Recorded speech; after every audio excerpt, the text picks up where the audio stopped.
the night court and a bunch of other stuff.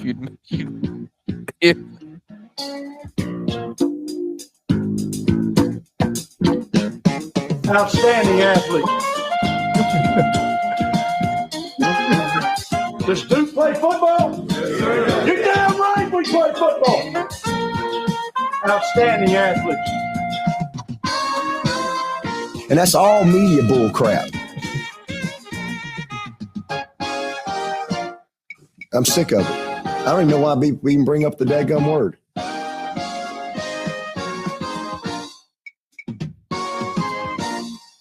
Next question. You're listening to Season 15 of the Virtual Tailgate, a media bullcrap production covering college football in the Atlantic Coast Conference. I'm Andrew. I'm David. I'm Geoff. And I'm Pantless. Be sure to join the tailgate on Facebook at Virtual Tailgate or email us at virtualtailgate@mediabullcrap.com. Confidence. One of the definitions of confidence is a feeling of self-assurance arising from one's appreciation of one's own ability or qualities. And those qualities could include the fine comfort of Tacova's work boots that will have you looking confident, walking taller, and feeling better day in, day out as you strut up and down the street and even up and down the sidelines of the football field. Andrew, why don't you lead us in with your first game ball for Tacova's Game Ball Player of the Week? All right. As I believe this happened multiple times before this season already, we're going to hand out a game ball to Hayes King, quarterback of Georgia Tech. He is just continues to be phenomenal while helping Georgia Tech remain undefeated. Against Virginia Tech, he had 273 total yards and 3 touchdowns. Helped keep the Yellow Jackets' perfect season alive, and helped Georgia Tech score just enough points to give Geoff a particularly bad beat on that spread this past week. Yeah, tough break, Geoff. Maybe better luck next time. It was terrible. So my game ball is going to go to rookie quarterback Mason Heisel. Butchered the last name. I apologize. The rookie quarterback for Pitt. Heisel, in his second career start, went 21-29, 321 yards, 2 touchdowns, and 2 picks. But they were early in the game, and he was able to recover from them against the Seminoles down in Tallahassee. And it was a very, not an easy environment to play in, especially for a rookie. Comeback win for the Panthers. Just very impressive overall from the rookie quarterback. So I just thought give him just a bit of a shout out for our job well done. I appreciate, Jared, that you have abandoned all illusion that these are student athletes. They're no longer freshmen. They're just rookies. Well, you know what? I can only go by what the AI's telling me, buddy. Heinzel's on his rookie NIL deal. I'm reading this. The word rookie's not in there. In the script that I copy and paste from, and I just left that part out. I just remembered it though. Oh, jeez. Okay. Well, I'm gonna stick in the same game, the same unit there, but I'm gonna go with Heinzel's favorite target on Saturday in that upset victory over Florida State. That was Desmond Reed out of the backfield. Reed only gained 45 yards on the ground, but he was a monster through the air. Converted on 8 catches for 155 yards and 2 scores as he and that Pitt offense led to the 3-point upset win over Florida State. All right. Well, while Andrew, Jared, and David have all brought up players of the week that pain me as they cost me some sweet virtual tailgate cash winnings this week, I'm going to give my game ball this week to a player on the defensive side of the ball. Don't often get there very often, but it seemed like a good week to go there. Defensive end of Clemson, Jaheim Lawson, 3 solo tackles on the game, but had 2 sacks and a pass defensed in Clemson's rout of the damn bird, 41-10. So a solid all-around performance for the defensive end.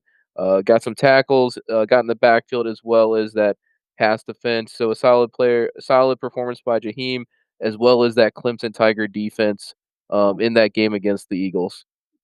I appreciate, Geoff, you saying that you never give out a game ball to a defensive player when, in fact, we know that you've never not given one to a defensive player or like a special teams unit or something.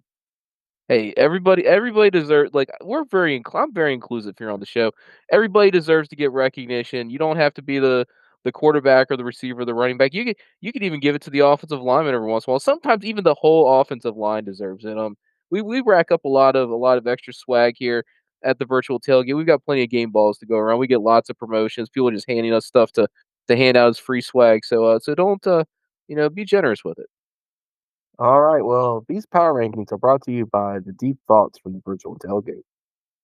I wonder if I go into a restaurant and only wear the shirt and shoes, no pants, if they truly will still serve me. Hmm. They will And that could serve you with arrest papers. on that note, let's go through our power rankings. Top five. Miami, number one, did not move a spot by a week. Number two, Georgia Tech did not move a spot. 35-21 over Virginia Tech. Number three, Virginia. Number four, Duke did not move spots up or down. And Louisville was tied at four with Duke, although they moved up a spot during their bye week. It was a pretty quiet week for the top teams in the virtual Top tip. 5 were all on buys, I guess. Yeah, well, Georgia Tech. I Yeah. said what I said. Oof. So is your fantasy team, my man. Number Uh, 15, Virginia Tech did not move up or down a spot after their loss to Georgia Tech. Number 16, Stanford, 34-10 loss to SMU, did not move up or down. And last but not least, did not move up or down the power rankings. Boston College, 41-10 loss to the Clemson Tigers. all right, boys, that's enough about Oh, ancient history. God, Andrew, where Uh, was it? What do you want?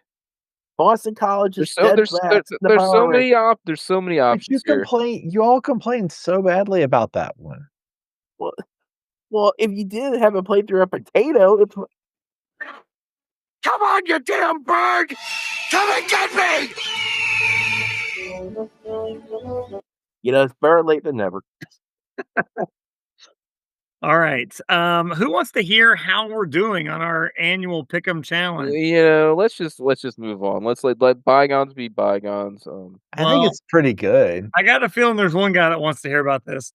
Amazingly enough, for the fourth straight week and the fifth time in 7 weeks on the season, Andrew, who happens also to be the keeper of the spreadsheet and the only one with any idea how this is scored, was bottom last week. So of course, he retains the top spot on the season. The only thing that makes me think this is becoming legitimate is that I'm now up in second place, which squares. Geoff is just behind in third, and Jared still brings up the rear as the only one of us in negative territory for the season. How much in negative territory? A bunch. That's not what Andrew told me before the show.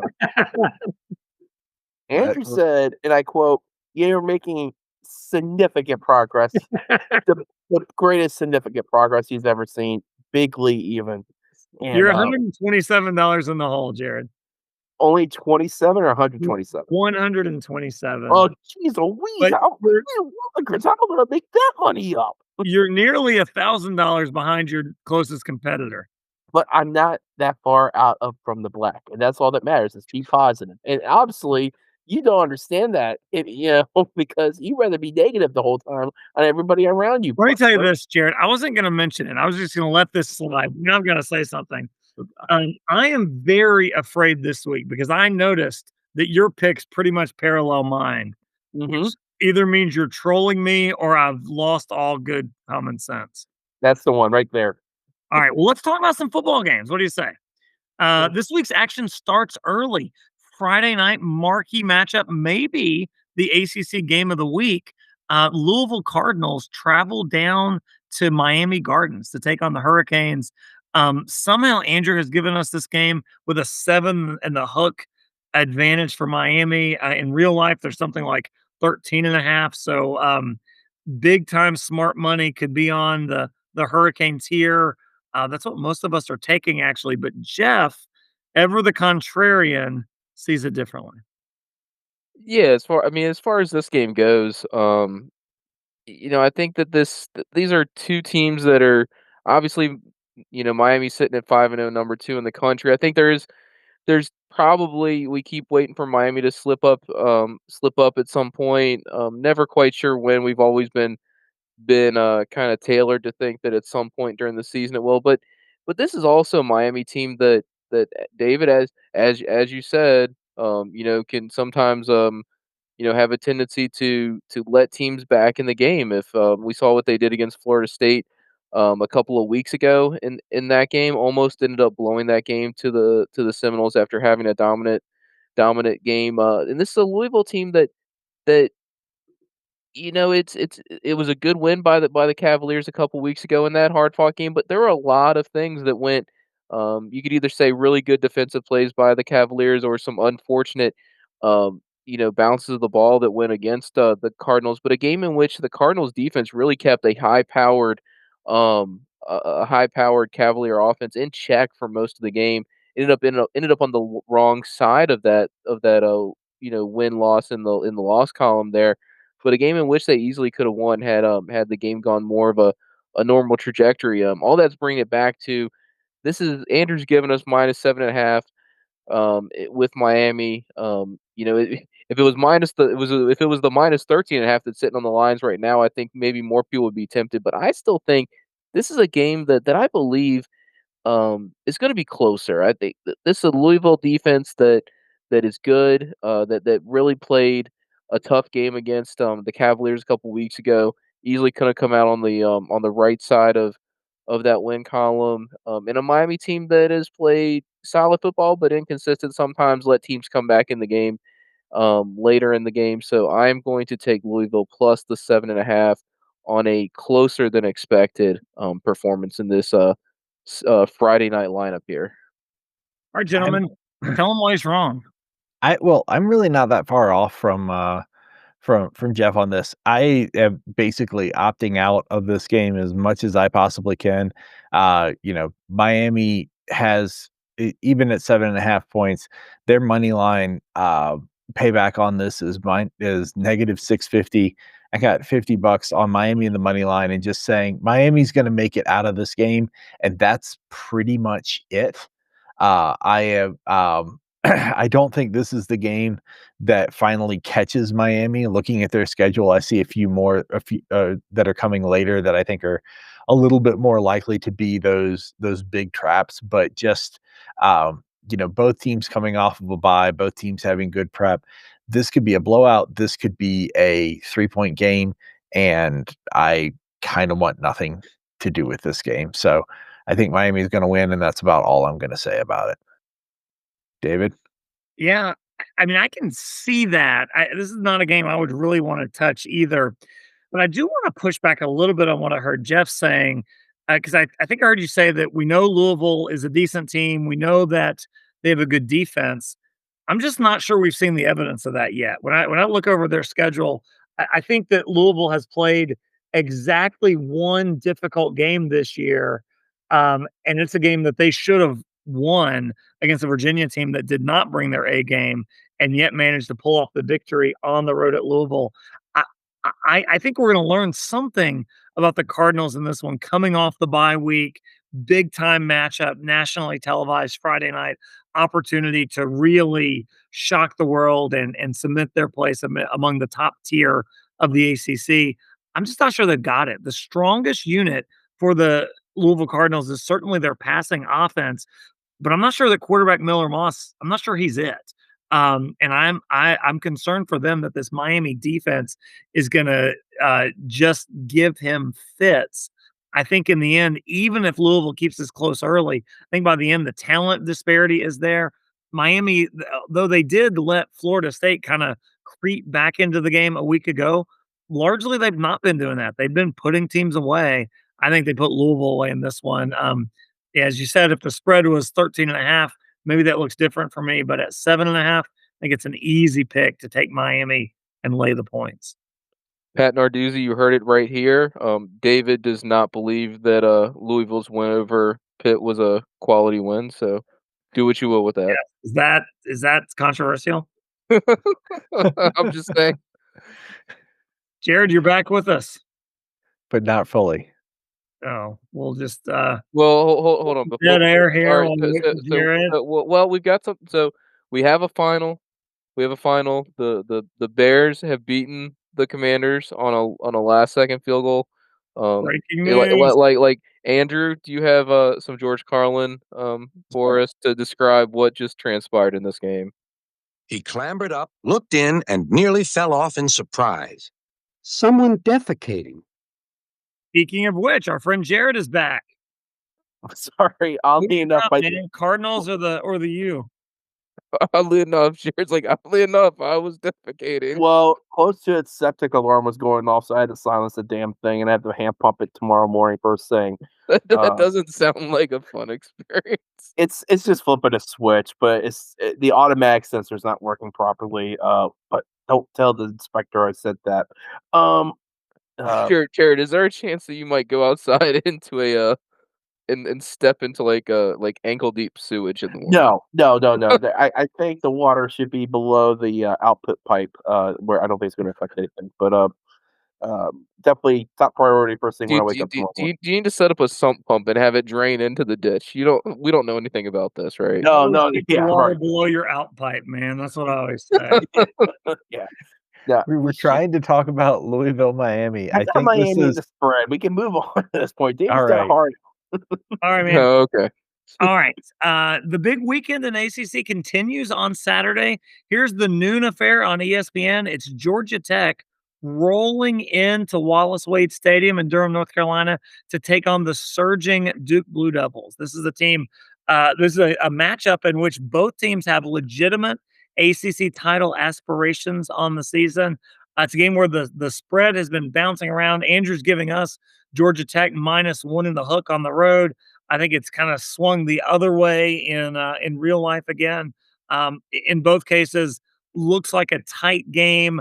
None of us, however, seem to be thinking that Duke has a shot here. So we're all taking Georgia Tech on the money line to win this game outright on the road. What does Duke have to do to prove us wrong? Winning's a good start. Um, Will they do that? I mean, it's not like they don't win, Jared. have outstanding athletes. Just like this. Does Duke play football? Yes, sir. You're damn right we play football. Thanks, coach. I mean, honestly, this game's essentially a toss-up, and I think everyone's coming to see that. I think Georgia Tech has proven once and again on their offense, although prolific, they are one devastating injury away from Haynes King going down and their offense going with it because he is the glue that holds that team together on the offensive side of the ball. And I know you can say that about for a lot of quarterbacks, but he is like, I don't think Georgia Tech has a plan B. If he's down, that's it. At least most of these other teams do have like a somewhat of a quarterback that can at least continue the offense, whether competently or not is another story. I don't think Georgia Tech has that. So I know that sounds bad for Duke, but the key to winning the game is bang up Haynes King a bit to the point where he has to set out a few plays. Then Jeez. and it's happened.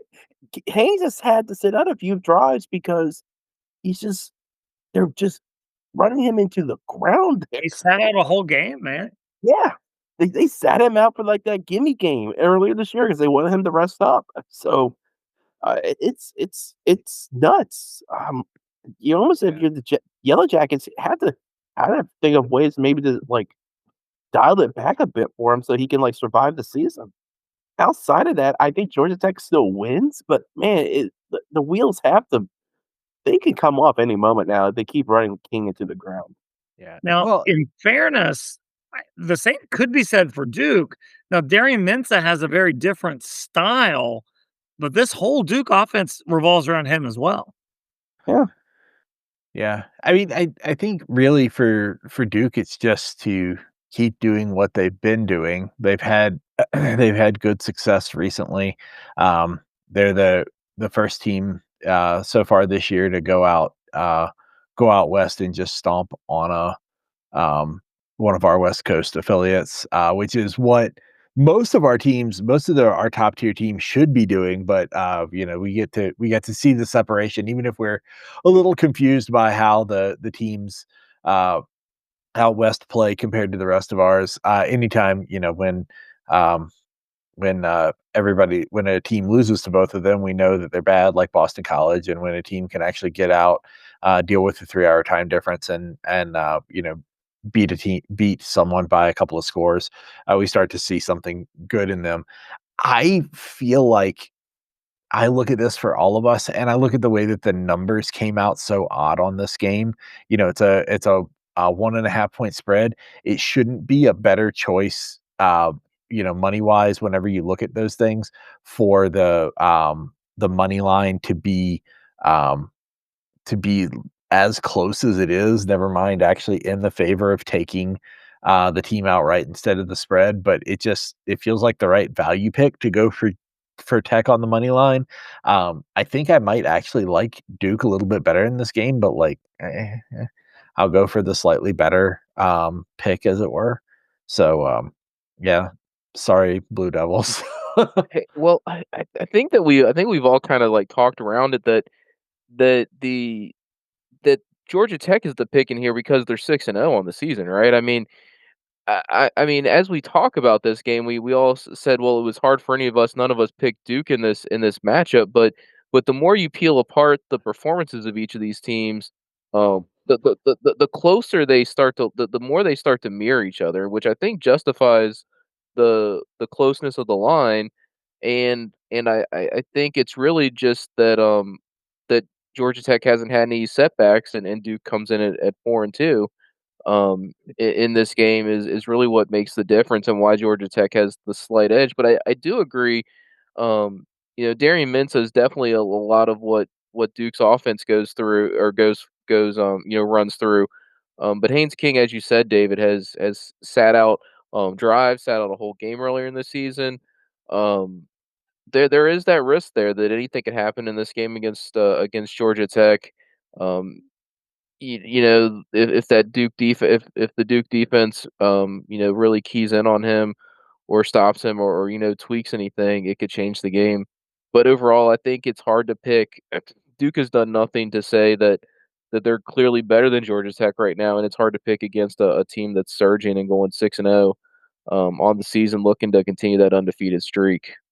Is there any chance in this one that the outcome is affected by the fact that Manny Diaz is spending most of the week shopping for houses in State College, Pennsylvania? It's funny you mentioned that because Matt Rule was doing the same thing. What a coincidence. I think we got a few guys who are scoping out Happy Valley, but you got to. I mean, Diaz has got to be kind of a short list guy up there, right? He's a Penn State guy. He's been on staff there. He's done doing a fantastic job at Duke, proven winner, great on the defensive side of the ball. Yeah, Yeah, Brent Pry's available too, just as an FYI. I mean, you I mean, come on, this is the modern age. You can just like Zillow that stuff while you're doing your other prep. Ask Oh a man, well, ask a chat AI agent to go find all houses that are on the market at least $5 million, so that you know where what you can land when you get up there. David, you can relate to that, right? something like that. Yes. I mean, this is the guy here, guys, that has not one but two boats around his property. I That's don't even. weird. You're gonna, Jared. I'm throwing you to the alligators next time you come visit. Um, I agree with all of you. I've got Georgia Tech on the money line too. Although the more that you all talked, the more tempting it was to take Duke because it is kind of a toss up. I gotta admit, even though Georgia Tech is 6-0 on the season, from what I've seen, I think I'm actually a little bit less high on them now than I was going into the year. I think they're good. I just think Haynes King, if you can get him in a position where he has to throw the ball, I think that's a big time advantage, Duke, don't you? Yeah. Yeah, I mean that is just one weakness. If they can definitely get to the point where Georgia Tech does not have that running option because they're too far behind, it does kind of limit his ability as the quarterback on the team. So, um, I think that's a very solid point. I think Manny can do that. It's just Yeah, yeah, it'll just be gotta get out front of it. interesting to see what Manny Diaz draws up with. Got a defensive end, Vincent Anthony Jr., who's got 6.5 sacks already on the season. So I mean, if he can find a way to utilize that talent, and as you said, keep Haynes King uncomfortable, could really affect the outcome of the game. And I agree with you, David. Georgia Tech is 6-0, but I wouldn't say they're a soft 6-0, but they're certainly I'm certainly lukewarm on them as a 6-0 team. Going on midway through the season. So I totally agree with you on that. Yeah, I think for me, it's the fact that they really should have lost that Wake Forest game, and then we'd be looking at them very differently in that case. But in any case, I'm going to stick with my Georgia Tech pick. Sounds like you guys are too. Let's go on and take a deep dive on one more game. Congratulations, Duke. Yeah. This is Yeah, yep. Manny Diaz is going to be our biggest fan this week. He doesn't need the game plan; he's got the win locked up. One more game to look at. This is an interesting one because I think preseason we might have seen this as one of the marquee matchups on the season. Has not gone that way really for either program. This is the Mustangs of Southern Methodist traveling to Death Valley to take on Clemson. It's the Saturday 3:30 affair on the ACC network. Clemson come into this one as 11.5 point favorites, which might seem a little bit odd if you think about their season as a whole, though the last couple weeks they seem to be getting it together and putting up some big numbers and some big wins. Uh, we were all aligned on our last pick, not so much on this one. In fact, we're split right down the middle. Who wants to kick it off? You know you want to, Jared. No, I'm yawning. Sorry. Hear from you, Jinger. Let's bring it. This is Okay. where you're actually right. Okay, yeah, let's do this. All right. So here's the thing. Both teams have been disappointing this year. Let's be honest. Everyone here thought this was the premier ACC title game preview when we were looking at the schedule, and now it's relegated to a 3:30 ACC network kickoff. Not exactly what we've all envisioned. SMU has been a meddling team. Yes, they've beaten up on the teams they should be beating up, but they're also getting blown up on the teams that are slightly better than them. Clemson, a little bit of the same story. They just seemed rusty at the start. They looked like garbage, and then all of a sudden they got the get right game last week, and now everyone's thinking they're the better team. I think at the end of the day, going down the Death Valley is always a challenge for any team, no matter how bad Clemson is right now. Dabo's going to have the Tigers ready to go. With that, all that taken into account, Clemson's got a little bit more momentum. I think they're finally going to start trying to have a competent team, competent quarterback play with Klubnik. And I think that's going to be enough to cover the spread, not just to win, but the double digit spread. So I'll take the Tigers. Not my most confident pick, but I do think at this point, if I had to choose one or the other, I do lean toward the Tigers on this one. And David, I think you kind of will relate to like the more competent quarterback play from last week from the Tigers. Yeah, I agree. I think what we're seeing out of Clemson is once their backs were really against the wall, they're coming to play. Not so different than a year ago, where Clemson kind of got behind the eight ball early on, pulled it together during the season. I see that happening. Now, these wins over UNC and BC the last 2 weeks are those are not opponents to write home about. But I think Clemson's getting it together. They've shown that they can score points. And I think to me, that's the difference in this one. I think Clemson just outscores SMU. This ends up being, a 42-28 game or something like that, where it may be competitive, but Clemson wins and covers the spread. But our colleagues do not agree. I mean, that spread is just way too big for these two teams that are getting together first time since the championship. That game was a 3-point difference maker. I think whatever, like everything that you all are saying makes sense for two teams that have no history at all, just meeting each other on the field. But like this is Clemson, SMU. This is SMU that was riding hard and high into the ACC, knocked off their horse, at the final moment to barely scrape into the playoffs and then get blown out by Penn State, which seems laughable at this moment given where Penn State is.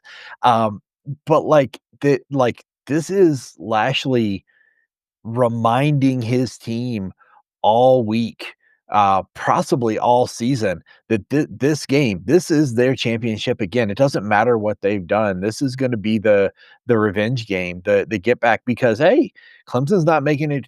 If I were Lashley, I'd be saying Clemson's not making that championship either. We've got to beat them here. We're not going to get a second chance at them this season. I think this is a bigger game than neither team is looking terribly great this season, but I think this is a bigger game to these teams and in particular to SMU. I, everything you've said about Clemson is right, and they're looking to get better and go get themselves on a trajectory, which may mean that they're looking at SMU and the next one.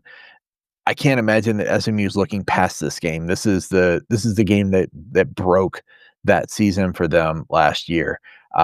So I think it's going to be particularly personal. All that said, I'm only saying that the spread is way too big. I'm saying that this game is going to be closer than that. I don't know that I actually believe that SMU is going to win. So I'm just taking SMU to cover that spread. Yeah, I don't think any of us would be foolish enough to take SMU to win outright on the road. I mean, because nobody beats Clemson at Clemson No, especially this year. that would never happen. Yeah. Dumb. Geoff?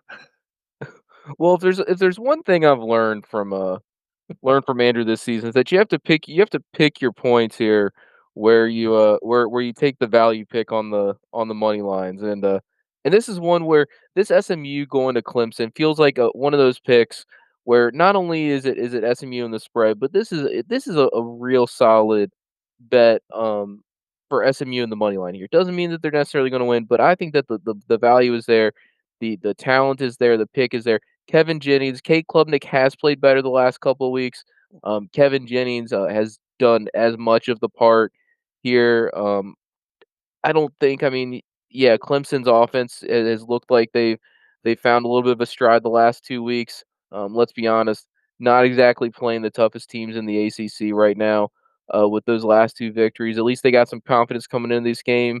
In this game, maybe we'll throw them some Tacova's work boots for that confidence, just for the heck of it. But definitely not playing the teams at the top of the ACC here. SMU is going to be the stiffest challenge that they've had to kind of keep the score in check. I believe that is going to provide an opportunity for the Mustangs to keep this game close and ultimately potentially send Clemson back into some of the bad habits that they had early in the season where the offense was out of sync by keeping this game in a shootout type fashion. So I'm taking SMU. I think it's definitely a solid pick to go out with this team. Clemson, I think they're riding a little bit of high, beating up on two far inferior opponents the last 2 weeks. SMU is going to be a much tougher challenge for them. You heard it here first, ladies and gentlemen. The Tigers are frauds. Kevin Jennings is coming to expose them on Saturday afternoon. All right, fellas, let's take a quick look around the rest of the ACC. This is our patented quick fire bets. Andrew, kick us off. Stanford money line over Florida State. Book it. Yikes. Yeah, so go ahead and give me UConn over BC in the upset.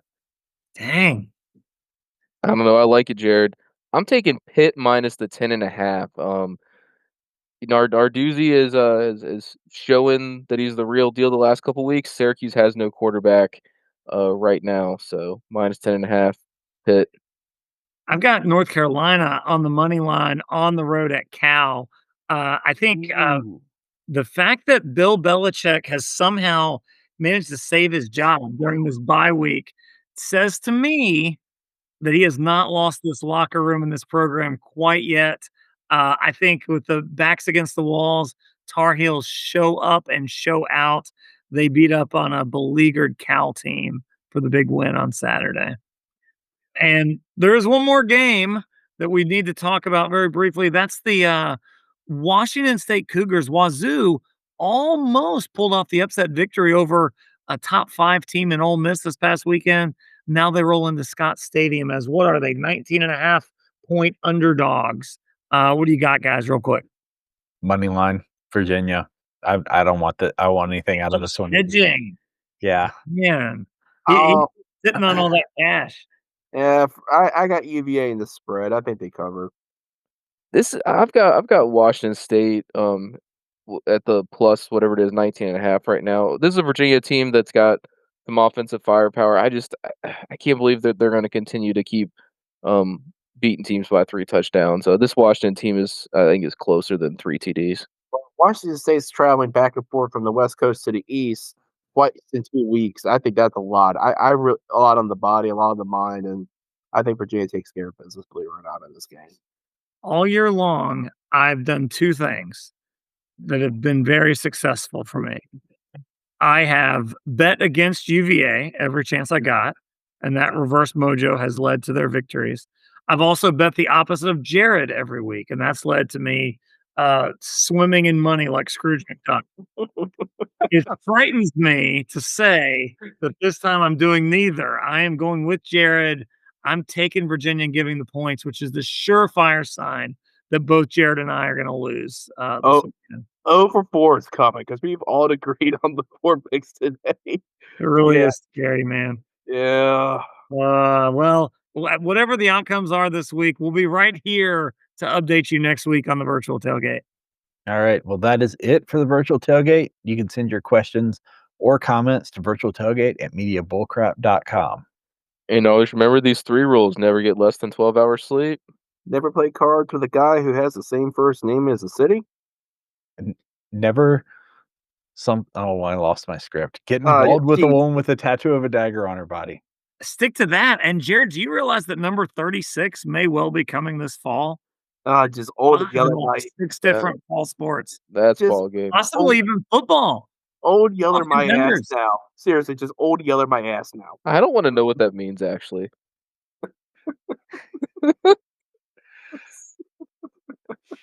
That's ball game. We were so close